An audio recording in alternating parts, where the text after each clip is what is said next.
There's a famous movie dialogue that says, "The greatest warrior in this world is a mother." And it does feel true.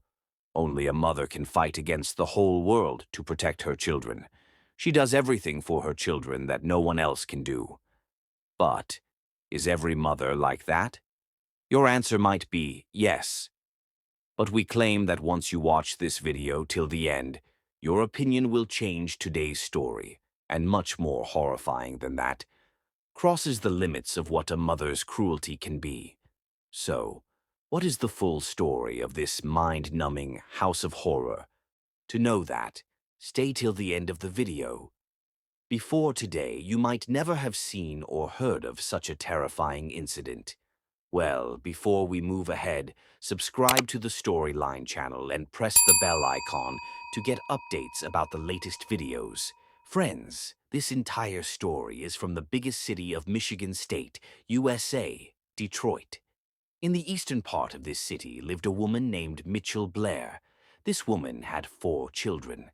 She had a fight with her husband over some issue, so she lived separately from him in a rented big house in the same city with her 4 children. She used to manage the household expenses and her children's school fees by doing a job. But after some time, she lost her job, while expenses kept increasing. For a while, she somehow managed by borrowing money from friends and relatives. But how long could they keep lending? Eventually, they started refusing. As a result, Mitchelle Blair failed to pay the house rent on time.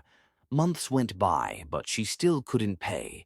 She even withdrew her children from school, saying she would teach them at home herself. When her rent dues crossed around $2,000, the landlord asked her to vacate the house. Even after many months, she neither paid the rent nor vacated the house. Finally, the landlord went to court. After a full hearing, the 36th District Court gave the final notice to Mitchelle Blair to vacate the house, but she still didn't. At last, the court sent a team to evict her from the house. Morning of 24th March 2015. At that time, Mitchelle Blair had gone out somewhere with her children. The eviction workers knocked several times, but no one responded. Finally, they used a spare key to open the door and entered to start clearing the house. They began moving furniture and other items outside. When they tried to lift a freezer from the living room, they found it unusually heavy. To make it lighter, they decided to open it.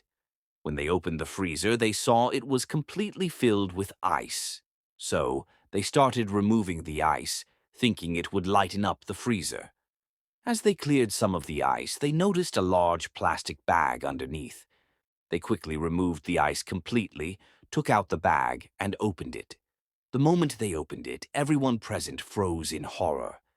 Inside the plastic bag was the dead body of a girl. They immediately called the police. The police came and took the body into custody. They also searched the freezer further. When the freezer was completely cleared, they found another body at the bottom. This time a boy's. Seeing this, everyone was horrified. The police began searching for the woman who lived in the house. With the help of neighbors, they traced places she often visited. After several raids, the police caught Mitchelle Blair within a few hours. When she was arrested, she was with only 2 of her children, but she had 4 in total. When asked about the other 2, she couldn't give a clear answer. Then the police brought her back to the house and asked about the 2 bodies found in the freezer. Even then, she didn't give any solid answer. She only said, "I'm sorry." When she refused to explain, the police took her into custody. Now began her interrogation, and what came out shocked everyone. According to her confession in August 2012, one day she came home and saw her youngest son, Matthew, doing something inappropriate with a plastic doll. She asked him what he was doing and where he learned it from, whether anyone did such things to him. Matthew replied, "Yes, Stephen does this to me." Stephen was her eldest son. Hearing that, Mitchelle became furious and ran upstairs, where Stephen was in his room.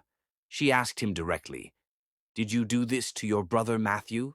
Stephen said, "Yes." At that, Mitchelle punched him hard in the face and started beating him violently. When he fell to the floor, She took a large plastic bag and wrapped it around his face, continuing to beat him. She kept hitting until he lost consciousness. When he regained consciousness hours later, she attacked him again, this time pouring boiling water on his private parts. His skin began to melt. All the while, his mouth was gagged with cloth, so he couldn't scream. Then she put a belt around his neck and hung him. "What?"